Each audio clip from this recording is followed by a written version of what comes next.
அந்த ரேகைக்கான ஓலைச்சுவடி கிடைச்சோன்னு அந்த ஓலைச்சுவடிகளில் அவங்க சம்மந்தப்பட்ட அனைத்து விவரங்களும் வரணும். அப்படி வந்தால்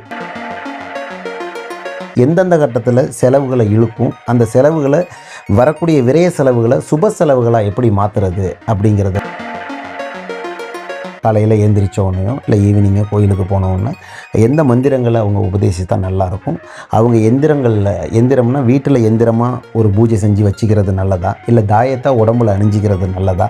ஒரு சில பேருக்கு திடீர் விபத்துக்கள் ஏற்பட்டு அவங்களுக்கு ஏதாவது கண்டங்கள் ஏற்படும். அது நம்ம கண்ணு முன்னாடியே இந்த ஓலைச்சுவடிகள் இருக்கும்போது ஒரு சில நேரங்களில் நம்மளால் சொல்ல முடியாதுங்க, தவிர்க்க முடியாத ஒரு சூழ்நிலைகள். ஒரு 3 வயதில் ஒரு குழந்தை இருக்குது அப்படின்னா அவங்களுக்கு நாடி ஜோதிடம் பார்க்க அவங்களுடைய கைரேகை வச்சு பார்ப்போம். ஆனால் அவங்களுடைய ஆயுள் முழுக்க உள்ள பலன்கள் வராதுங்க.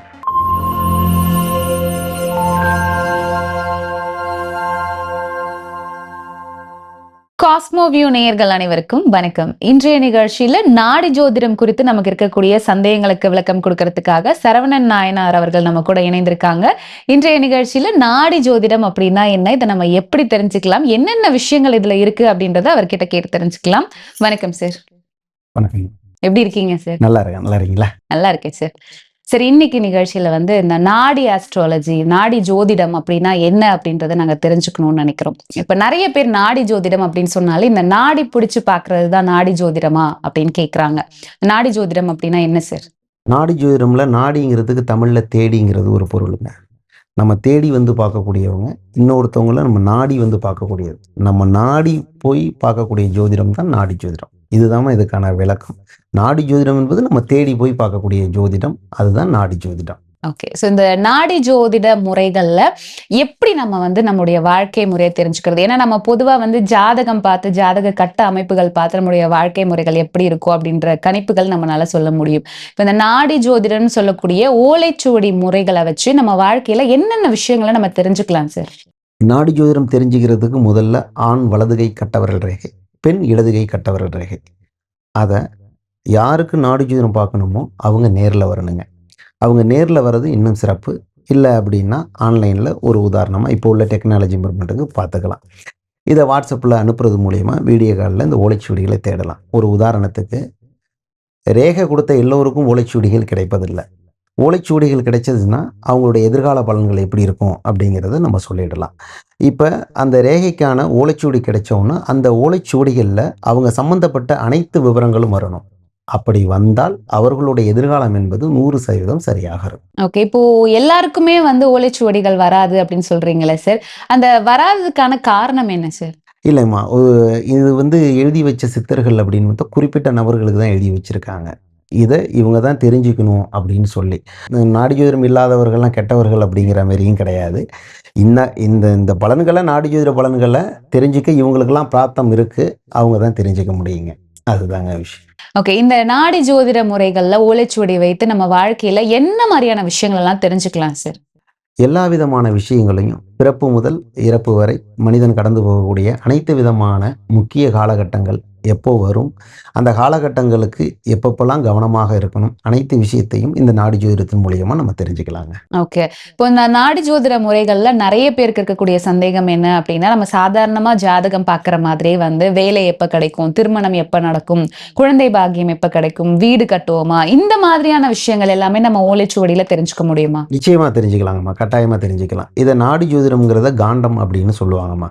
14 காண்டங்கள் அப்படின்னு சொல்லுவாங்க. முதல் காண்டம் என்பது ஓலைச்சுவடிகள் பார்க்க முதல் காண்டம். ஓலைச்சுவடி கிடைச்சவொன்னே அவங்களுக்கு பொது காண்டம் என்பது வாசிப்பாங்க. இந்த பொதுகாண்ட பலன்களை நம்ம தெரிஞ்சுக்கிட்டாலே அவர்களுடைய வாழ்க்கையினுடைய தேவைப்பட்ட அனைத்து விஷயங்களும் வந்துடும். அப்படி இல்லாமல் தனித்தனி காண்டங்கள் என்பது உண்டு.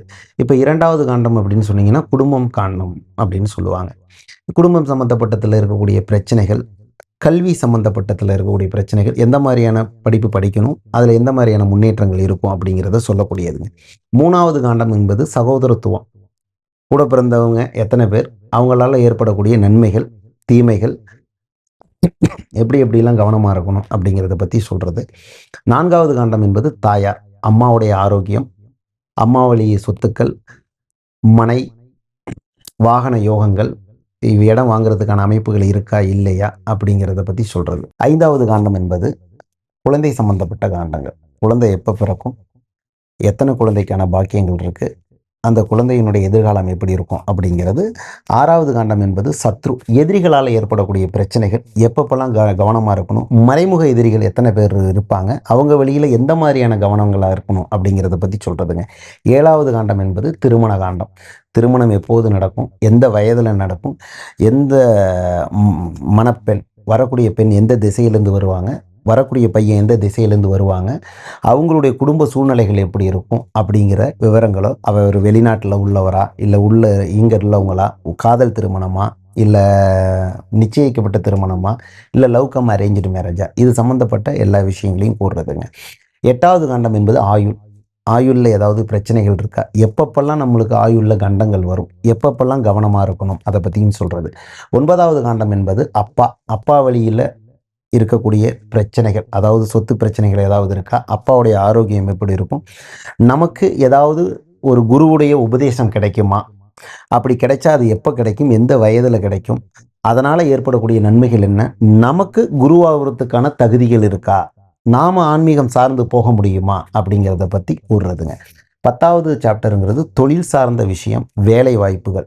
நம்ம அரசாங்க வேலைக்கு போவோமா, இல்லை ப்ரைவேட் வேலையா, இல்லை வெளிநாடு போவோமா, அது எப்போ போவோம், எந்த மாதிரி கட்டத்தில் அரசாங்க வேலை கிடைக்கும், இல்லை கிடைக்கவே கிடைக்காதா, இல்லை சொந்த தொழில் தொடங்குறதுக்கான அமைப்புகள் தான் இருக்கா, அது அப்படி தொடங்கினா அது எப்போ தொடங்கலாம், எந்த மாதிரியான தொழில் செய்யலாம் அப்படிங்கிறத சொல்கிறது. 11வது என்பது 2வது திருமணத்தை பற்றி கூறுறது, லாபஸ்தானம்னு சொல்லுவாங்க. ஒருவேளை முதல் திருமணத்தில் என்ன பிரச்சனை நடந்துச்சு, ஏன் 2வது திருமணம், அந்த 2வது திருமணம் எப்படி இருக்கும், அதனால் வரக்கூடிய நன்மைகள் என்ன அப்படிங்கிறதையும், லாபம் வருமானம் எப்பப்பெல்லாம் வரும், எப்பப்பெல்லாம் அவங்க சேவிங் பண்ணணும் அப்படிங்கிறதையும் சொல்லி கூறுறது. 12வதுங்கிறது வெளிநாடு வாழ்க்கை. எப்போ வெளிநாடுக்கான யோக அமைப்புகள், உள்ளூர்லேயே இருந்துருவாங்களா, இல்லை வெளிநாட்டு வாழ்க்கையிலேயே அவங்களுடைய வாழ்க்கை முடிஞ்சிருமா, அந்த வெளிநாட்டு வாழ்க்கை விரயத்தை கொடுக்குமா, அதாவது செலவுகளை கொடுக்குமா, இல்லை ஒரு அதிர்ஷ்டமாக மாற்றுமா அப்படிங்கிறதும், எந்தெந்த கட்டத்தில் செலவுகளை இழுக்கும், அந்த செலவுகளை வரக்கூடிய விரய செலவுகளை சுப செலவுகளாக எப்படி மாற்றுறது அப்படிங்கிறத பற்றி சொல்கிறது 12வது காண்டங்க. இந்த 13, 14 அப்படிங்கிறது வந்து பரிகார காண்டங்கள்னு சொல்லுவாங்க. இந்த 13ங்கிறது சாந்தி காண்டம்னு சொல்லுவாங்க. இந்த சாந்தி காண்டம் என்பது அப்படி பார்த்தீங்கன்னா, முற்பிறவியில் பிறந்த முற்பிறவியில் செய்த பாவங்கள், அந்த பாவங்கள் என்ன, அதனால் இப்போ அனுபவிக்கக்கூடிய கஷ்டங்கள் என்ன, இந்த கஷ்டங்கள் விலகிறதுக்கு எந்த மாதிரியான பரிகாரங்கள் செஞ்சால் அந்த கஷ்டங்கள் விலகும், அது விலகிறதுக்கான வாய்ப்புகளுக்கு எந்தெந்த கோயில்களுக்கு போகணும் அப்படிங்கிறத பற்றி சொல்கிறது இந்த 13வது சாந்தி காண்டம்பாங்க. 14வது காண்டம் என்பது தீட்சை காண்டம்னு சொல்லுவாங்க. ஒருத்தவங்க எந்த மந்திரத்தை உபதேசித்தா நல்லாயிருக்கும், காலையில் எழுந்திரிச்சோடனையோ இல்லை ஈவினிங்கோ கோயிலுக்கு போனோன்னு எந்த மந்திரங்களை அவங்க உபதேசித்தா நல்லாயிருக்கும், அவங்க எந்திரம்னா வீட்டில் எந்திரமாக ஒரு பூஜை செஞ்சு வச்சுக்கிறது நல்லதா, இல்லை தாயத்தை உடம்புல அணிஞ்சிக்கிறது நல்லதா, ஒரு சில பேருக்கு வீட்டுக்கு போனால் தான் பிரச்சனைங்கிற மாதிரி இருக்கும், ஒரு சில பேருக்கு வீட்டை விட்டு வெளில வந்தால் நெகட்டிவ் தாட்ஸுங்கிற மாதிரி இருக்கும். அது சம்மந்தப்பட்ட எந்திரங்களை சொல்லி அதற்கான எந்திர உபதேசங்கள் கொடுத்து அவங்களுடைய வாழ்க்கையில் அந்த கண் திருஷ்டிகள் இதிலிருந்து விலகிறதுக்காக சொல்லக்கூடியது இந்த 14வது சாப்டருங்க. இதுதான் இந்த நாடி ஜோதிடத்தில் உள்ள 14 காண்டங்கள். ஓகே. ஸோ இப்போ நீங்க சொன்ன மாதிரி எல்லாருக்குமே இந்த ஓலைச்சுவடி வந்து இருக்காது அப்படின்னு சொல்லியிருந்தீங்க.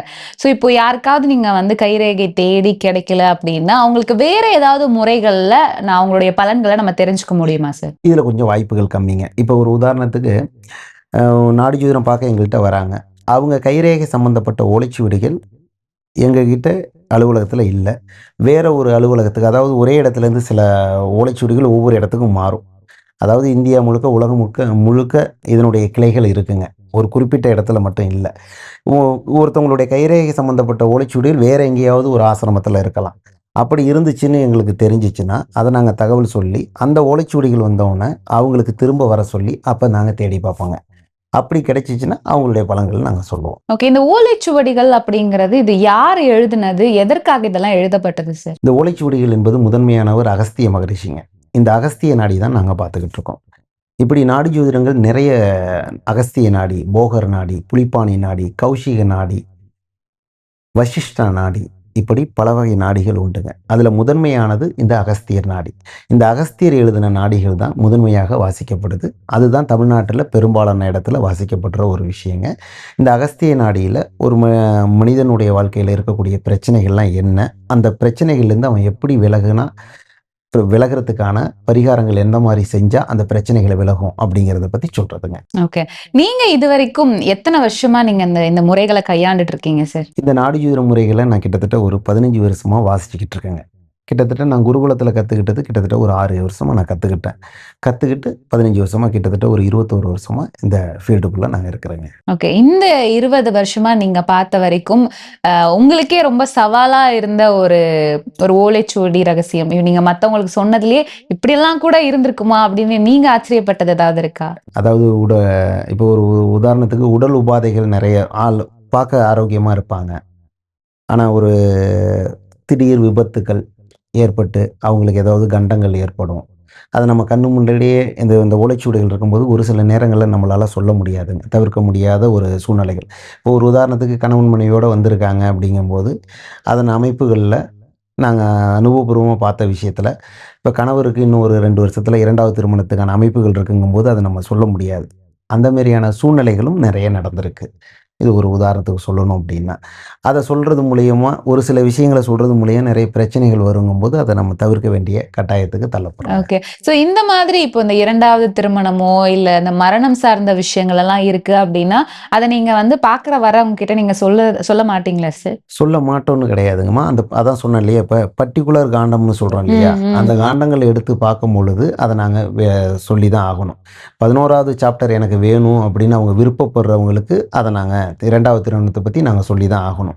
8வது சாப்டர் எனக்கு வேணும் அப்படிங்கும்போது அந்த ஆயுள் சம்மந்தப்பட்ட விஷயத்தை நாங்கள் சொல்லி தான் ஆகணும். அதை நாங்கள் பார்த்து அவங்களுக்கான விளக்கத்தை நாங்கள் கொடுத்துருவோம். ஓகே. இன்னும் ஜாதகம் சார்ந்து நிறைய பேர் யோசிக்கிறது என்ன அப்படின்னா இந்த குழந்தைகளுக்கு தான் அவங்க பார்க்க ஆரம்பிப்பாங்க. ஏன்னா இப்போ குழந்தை என்ன படிப்புல எப்படி இருக்கும், இல்லை நிறைய குழந்தைங்களுக்கு உடல்நலம் சார்ந்த பிரச்சனைகள் தொடர்ந்து இருக்கிறத நம்மளால பார்க்க முடியும். ஹாஸ்பிட்டல் போயிட்டே இருப்பாங்க, செலவாகிட்டே இருக்கும். ஸோ இது என்னதான் இருக்கு அப்படின்றது ஜாதகம் மூலியமா பார்த்து தெரிஞ்சுக்கலாம் அப்படின்னு நினைப்பாங்க. ஸோ இதே முறைகள் இந்த ஓலைச்சுவடி முறைகள்ல நம்ம பயன்படுத்த முடியுமா? குழந்தைகளுக்கான பலன்கள் இதுல பார்க்க முடியுமா சார்? இது குழந்தைகளுக்கான பலன்கள் பார்க்க முடியுங்க. ஆனால் இதில் என்னன்னா முழுமையான பலன்கள், அதாவது ஒரு 3 வயதில் ஒரு குழந்தை இருக்குது அப்படின்னா அவங்களுக்கு நாடி ஜோதிடம் பார்க்க அவங்களுடைய கைரேகை வச்சு பார்ப்போம். ஆனால் அவங்களுடைய ஆயுள் முழுக்க உள்ள பலன்கள் வராதுங்க. ஏன்னா ரேகைகள் என்பது மாறுபடும். ஒரு 14 வயசுக்கு மேலே தான் அந்த ரேகை கொஞ்சம் முழுமையடையுதுங்கிறாங்க, வளருதுங்கிறாங்க. அதனால் 14 வயதுக்குள்ள உள்ள குழந்தைகளுக்கு நம்ம பார்க்கும் பொழுது அதனுடைய பலன்கள் ஒரு 2 வருட பலன்கள் தான் இருக்கும், 3 வருட பலன்கள் தான் இருக்கும். ஒரு குறிப்பிட்டு ஒரு பர்டிகுலராக இந்த பிரச்சனைகள் இருக்கும் அப்படிங்கும் பட்சத்தில் நம்ம பார்த்துக்கிறது நல்லதுங்க. முழுமையாக நாடி ஜோதிட பலன்களை தெரிஞ்சுக்கணுங்கும்போது ஒரு 14 வயதுக்கு மேலே தெரிஞ்சுக்கிறது தான் நல்லதுங்க. ஓகே. 15 வயசுக்கு மேலே இருக்கிற குழந்தைங்களுக்கு நம்ம 15 வயது குறிப்பிட்டு 15 வயதுக்கு மேலே இருக்கிறது ரொம்பவும் நல்லதுங்க.